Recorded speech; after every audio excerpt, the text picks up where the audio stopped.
Hello friends, आज के इस वीडियो में हम पढ़ने वाले हैं चैप्टर नंबर 1 रियल नंबर से इंपॉर्टेंट थ्योरम्स के बारे में।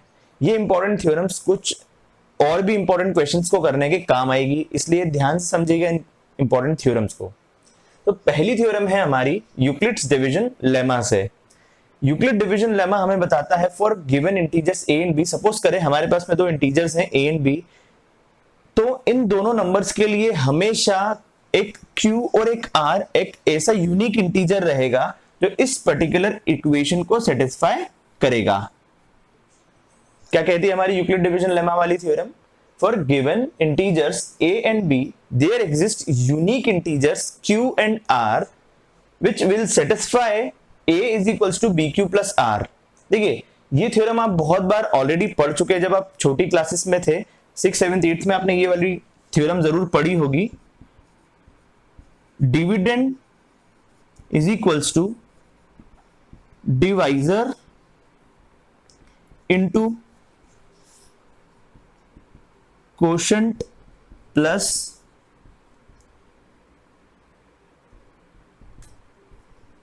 Reminder. Dividend is equals to divisor into quotient plus remainder. अब ये थ्योरम हमें डिवीजन लेमा के रूप में यूक्लिड्स ने दी थी, इसलिए इसका नाम पड़ा यूक्लिड्स डिवीजन लेमा। यहां पे एक चीज मैं आपको बता दूं, एक स्पेसिफिक कंडीशन होती है that r that is remainder हमेशा आपका डिवाइजर से छोटा होता है और जीरो या जीरो से बड़ा होता है, जीरो के बराबर या जीरो से बड़ा होता है। ठीक है, तो ये चीज स्पेशल कंडीशन है जो इसमें ध्यान रखने वाली है। अब ये थ्योरम हमें कई अलग अलग क्वेश्चंस में काम आएगी। किस टाइप के क्वेश्चंस में काम आएगी वो हम समझेंगे उन क्वेश्चंस को करते समय पे। हमारी दूसरी थ्योरम है फंडामेंटल थ्योरम ऑफ अरिथमेटिक। अब फंडामेंटल थ्योरम ऑफ अरिथमेटिक क्या बताती है? Every composite number. अब कंपोजिट नंबर क्या होते हैं इसे डिटेल में हमने एक दूसरे वीडियो में कवर किया हुआ है, आप इसे ऊपर दी हुई लिंक में देख सकते हैं। Every composite number can be expressed or factorized as a product of prime numbers and this factorization is unique। देखिए समझते हैं इसे। किसी भी कंपोजिट नंबर को अगर हम लें तो सिंपल सी बात है कि हम उसका फैक्टराइजेशन कर सकते हैं और उसको रिप्रेजेंट कर सकते हैं उसके प्राइम फैक्टर्स के फॉर्म में।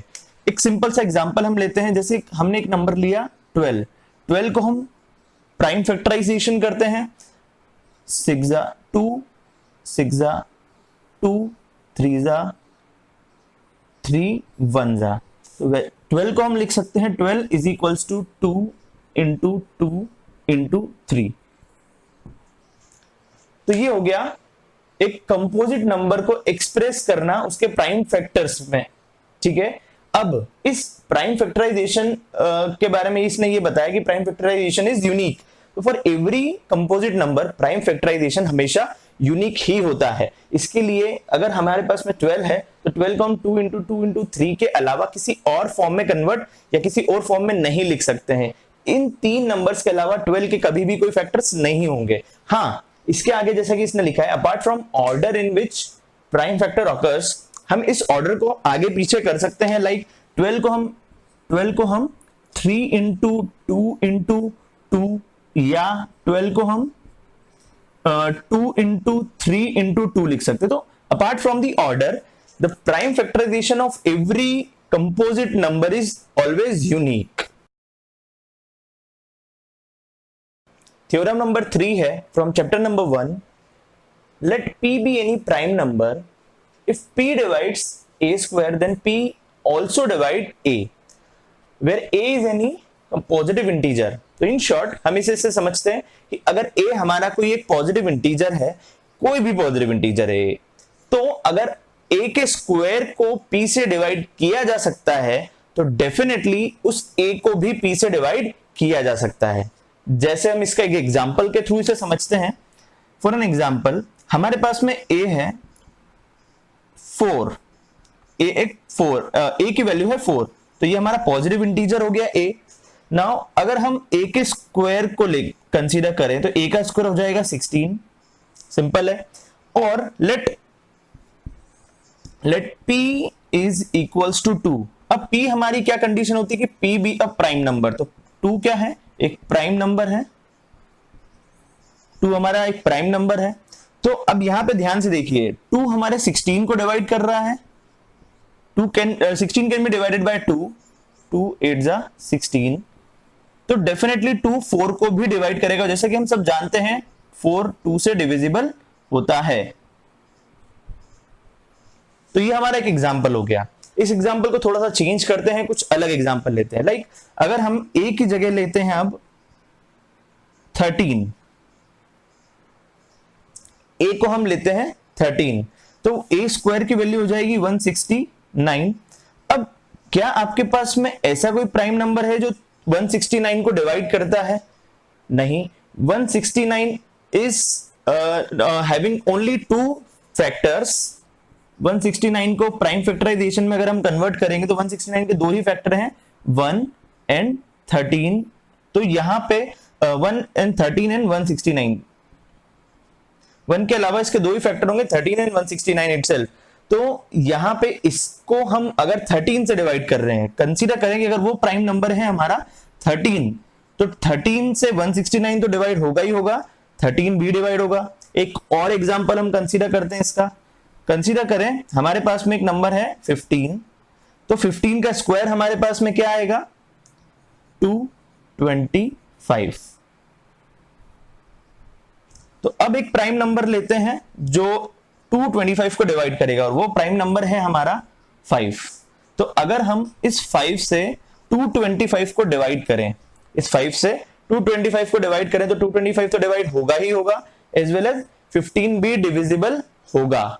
चलिए, ये तो हमें पता है। हम एक काम करते हैं, इसका एक अलग एग्जांपल लेते हैं। p अगर 3 है, p अगर 3 है, 3 भी एक प्राइम नंबर है जो शायद 225 को डिवाइड कर दे।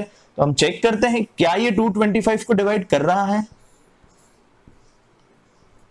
3 7 जा 21, ये 0 कैरी होगा 1, तो 3 5 जा 15। तो हम बोल सकते हैं कि 3 is a prime number, 3 is a prime number and it is dividing a square. 225 को ये डिवाइड कर रहा है, तो इट विल डिवाइड 15 ऑल्सो। तो यस, वी नो दैट कि 3 15 को भी डिवाइड करता है। 3 5 जा 15। So this theorem has been verified. और इस थ्योरम का हम कहां पे यूज करेंगे, ये भी हम हमारे क्वेश्चंस में समझेंगे। हमारी अगली थ्योरम है theorem number 4, √2 is irrational number. ये थ्योरम एक इंपॉर्टेंट क्वेश्चन के जैसे भी यूज की जाती है। कई बार सीबीएसई ने अपनी फाइनल एग्जाम्स में, बोर्ड एग्जाम्स में इस क्वेश्चन को अलग अलग तरीकों से पूछा है। कई बार ये क्वेश्चन 2 नंबर, 3 नंबर या 4 नंबर में भी पूछा जाता है। तो चलिए इस थ्योरम को हम प्रूफ के साथ में समझते हैं कि क्यों √2 एक इरेशनल नंबर होता है। सपोज करें कि √2 एक रैशनल नंबर है। लेट अस कंसीडर कि √2 अगर एक रैशनल नंबर है, is a rational number, so it can be written in the form, it can be written in the form p by q। हम इसे p अपॉन q के form में लिख सकते हैं, where q is not equal to 0 and also p and q are co-prime numbers। Co-prime numbers का मतलब होता है कि दोनों p एंड q में कोई भी फैक्टर कॉमन नहीं है। और इसे ज्यादा डिटेल में पढ़ने के लिए आप ऊपर दी हुई लिंक पे जाके इस और भी डेफिनेशंस को अच्छे से समझ सकते हैं। Like co-prime numbers, real numbers, rational number, irrational numbers, ये सब नंबर्स क्या होते हैं आप ऊपर दी हुई लिंक को क्लिक करके अच्छे से समझ सकते हैं। तो अगर √2 एक रैशनल नंबर है तो हम इसे p by q के फॉर्म में लिख सकते हैं। यहां पे p और q को हमने क्या कंसीडर किया है कि ये को-प्राइम नंबर से, इसका मतलब इन दोनों ही नंबर्स में कोई भी फैक्टर कॉमन नहीं है। तो अब अगर हम √2 को लिखते हैं p by q के फॉर्म में, तो definitely p can be written as p is equals to q √2। Now on squaring both side we get p square is equals to q square into to,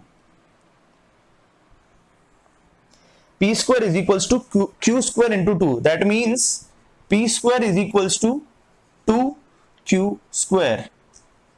याद कीजिए हमारी theorem number 1 जिसमें हमने पढ़ा था कि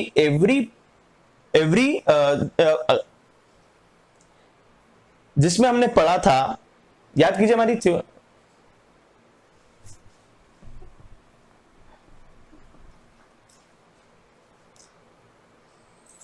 it can be written as p square is equals to 2q square। अब याद कीजिए हमारी theorem number 1 Euclid division lemma. Euclid division lemma हमें बताता है a is equals to bq plus r।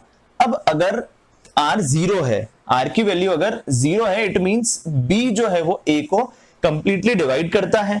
यहां पे भी सेम केस है कि यहां पे r की वैल्यू 0 है, r नहीं है मतलब r की वैल्यू 0 है, इसका मतलब 2 जो है वो p स्क्वायर को कंप्लीटली डिवाइड करेगा। तो we can say that here p square is divisible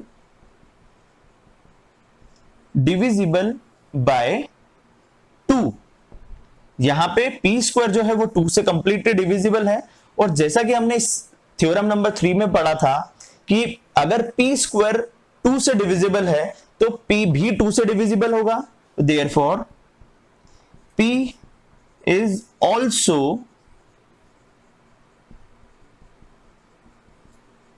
divisible by 2। p भी 2 से divisible होगा। Therefore, it also can be written in the form p is equals to 2m, where m is any integer, m is any positive integer. ठीक है, तो यहां पे हम p को 2m के फॉर्म में लिख सकते हैं। अगर हम स्क्वेयरिंग करते हैं, अगेन स्क्वेयरिंग बोथ साइड, तो हमें मिलेगा p square is equals to 4m square, p square is equals to 4m square हमें मिल जाएगा। Now on comparing this, let us consider this is your equation number 1, let us consider this is your equation number 2। so on comparing these two equations, on comparing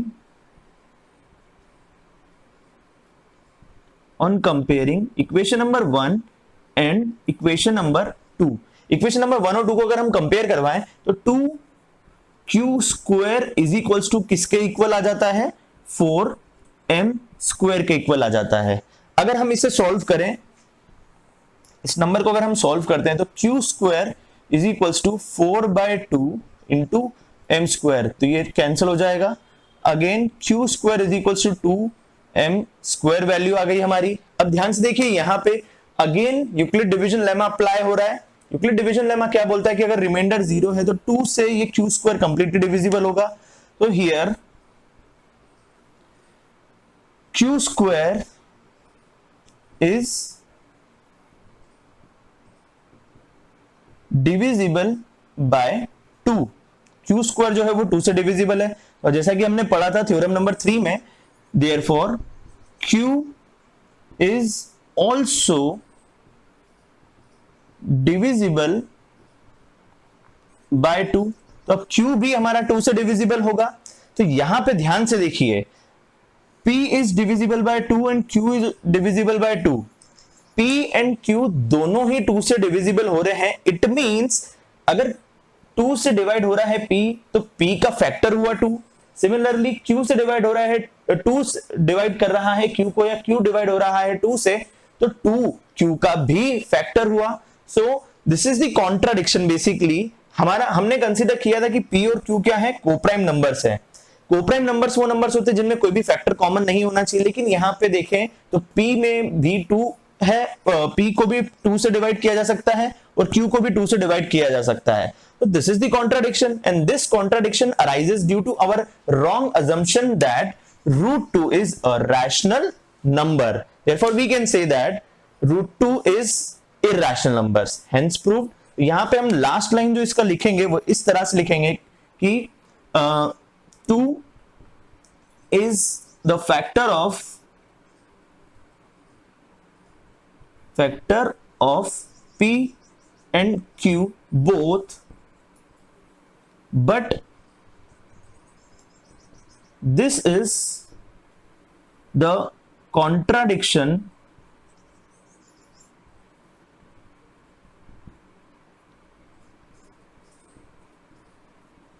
of the fact that P and Q are co-prime numbers. 2 is a factor of P and Q both, but this is the contradiction of the fact that P and Q are co-prime numbers, and this contradiction arises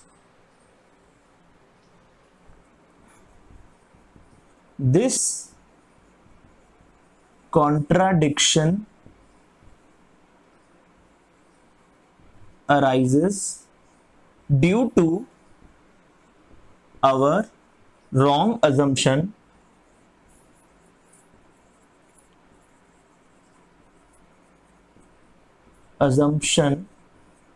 that root 2 is a rational number.